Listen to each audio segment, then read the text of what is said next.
নমস্কার বন্ধুরা, তো দেখো আমার বাবা কি কি সবজি আনছে একটু দেখা। দেখো শসা, বেগুন, পটল, তারপরে কোয়াশ, এখানে ফুল, আপেল ফুল বলে না এগুলোকে, আপেল ফুল। এই যে এদিকে দেখা আদা, রসুন, পেঁয়াজ, তারপরে এখানে দেখো মটরশুঁটি, কাঁচা লঙ্কা। একটা খাবে? একটা খাও, দেখাও একটু। এই যে একটা কাঁচা লঙ্কা খেলে কিন্তু তামিল ঘরে লেগে গেছে। এবার আলু, আমার বাবা কিন্তু আলু আনে না, যাই হোক আমাদের জন্য আলু হচ্ছে।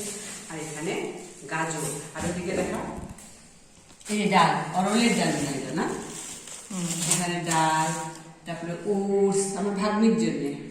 এখানে আটা এনেছে 2 প্যাকেট। এই যে পাঁপড়, পাঁচফোড়ন, জিরা, সাবান, তোমাদেরকে সব দেখিয়ে দিলাম আমি। তো কেমন লাগলো ভিডিওটা কমেন্টে জানাবে।